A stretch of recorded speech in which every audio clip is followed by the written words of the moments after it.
इसको बेल गलत मिली, इसको कोई बीमारी नहीं है।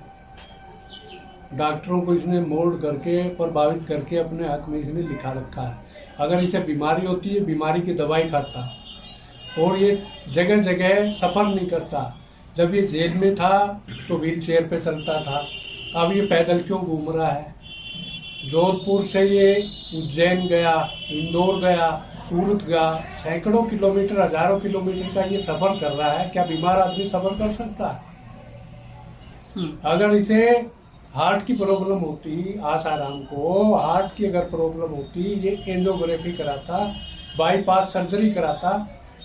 क्यों? क्योंकि इसे बीमारी नहीं है, ना कोई हार्ट की बीमारी है, इसलिए ये ना एंजियोग्राफी कराता, ना ये बाईपास सर्जरी कराता, ना अंग्रेजी दवाइयाँ खाता। कहता मैं तो देसी दवाई खाऊंगा, क्योंकि इसे बीमारी नहीं, झूठ बोलता है। अब अपने हिसाब से इसने रिपोर्ट बनवा ली, उस हिसाब से इसको बेल मिल गई। अब ये परमानेंट बेल लगा दी इसने। जब बलात्कारी आसाराम को राजस्थान हाईकोर्ट से जमानत मिला तो उसके स्वागत में मालाएं पहनाई गई, रास्ते में दिए जलाए गए, गाड़ियों पर फूल बरसाए गए और ये सब एक बलात्कारी के लिए किया गया। बलात्कारी आसाराम के स्वागत में किया गया, जो एक नहीं कईयों के साथ दुष्कर्म किया है, सबूतें मिटाई है, हत्या करने की कोशिश की है, उनके स्वागत में ये सब किया गया है। इन्हीं सब के आरोप में सजा काट रहा है। लगातार झूठ को कोर्ट में पेश कर पैरोल और बेल मांगा जा रहा था और ये कोशिश बीते कई सालों से हो रही थी। ये कोशिशें शुरुआत में असफल रही, लेकिन अब इस कोशिश को सफलता मिल रहा है। सबसे पहले कोरोना के समय पर कोर्ट से कहा आसाराम को कोरोना बीमारी हो गया है, उन्हें इलाज के लिए जमानत दिया जाए। जब जांच हुई तो ये बात झूठ निकला, आसाराम को कोई कोरोना नहीं हुआ था। इसी तरह हरिद्वार में इलाज करने के लिए 2 महीने की जमानत मांगी गई थी, लेकिन मेडिकल चेकअप में पाया गया इसकी तबीयत बिल्कुल ठीक है। अगली बार अपने आश्रम में इलाज के लिए जमानत मांगा और कहा कि आयुर्वेदिक इलाज कराना है, लेकिन कोर्ट ने मना कर दिया। फिर कोर्ट में अर्जी लगाई और कहा 2 बार हार्ट अटैक आ चुका है, इलाज के लिए एम्स जाने दिया जाए। जब इसकी जांच हुई कि हार्ट अटैक आया है या नहीं तो सब कुछ ठीक निकला। बलात्कारी आसाराम को हार्ट अटैक नहीं आया था। बलात्कारी आसाराम झूठ के खेल को बंद नहीं किया, बल्कि इसे जेल में भी जारी रखा। जहां तक हो सका वहां तक झूठ बोला और कोशिशें की।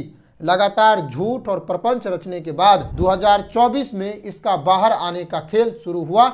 समझिए तो सिलसिला ही शुरू हो गया। इन्हें लगातार छूट मिला और ये बाहर घूमता रहा। एक बार तो कथा सुनाने बैठ गया, लेकिन दुख की बात यह है कि लोगों की भीड़ भी आ गई।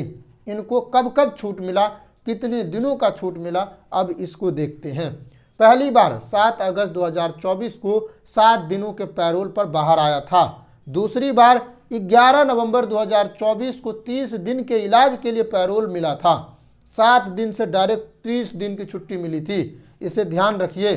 फिर तीसरी बार 15 दिसंबर को फिर 17 दिन के लिए छुट्टी मिली, जबकि 11 नवंबर को मिली पैरोल 11 दिसंबर को ही खत्म हुआ था। मात्र 4 दिनों बाद ही 17 दिन का पैरोल मिला और अब 75 दिनों का जमानत मिला है। 31 मार्च तक के लिए जमानत मिल गई है, लगभग 75 दिन के लिए जमानत मिला है। 31 मार्च को ये वापस जेल जाएंगे, तब तक यहाँ वहाँ घूमेंगे, मौज करेंगे। बलात्कारियों को इतनी छुट्टी मिलता देख हर कोई सदमे में है।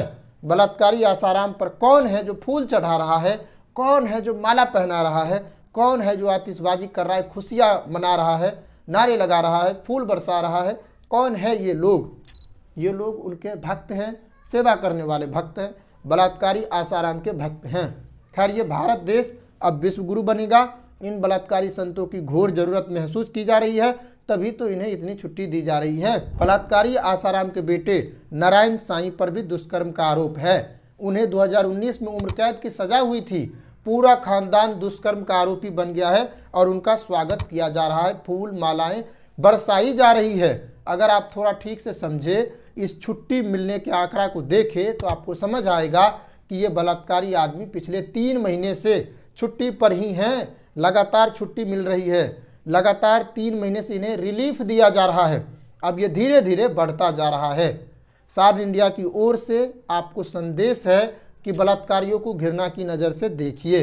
उनसे दूर रहिए, उनसे संपर्क में नहीं आइए, उनका काम नहीं कीजिए, उनका बहिष्कार कीजिए और एक अच्छा नागरिक बनिए। इन लोगों का कभी समर्थन नहीं कीजिए। ये लोग ना गुरु के काबिल है, ना संत बनने के काबिल है। नमस्कार, जय हिंद।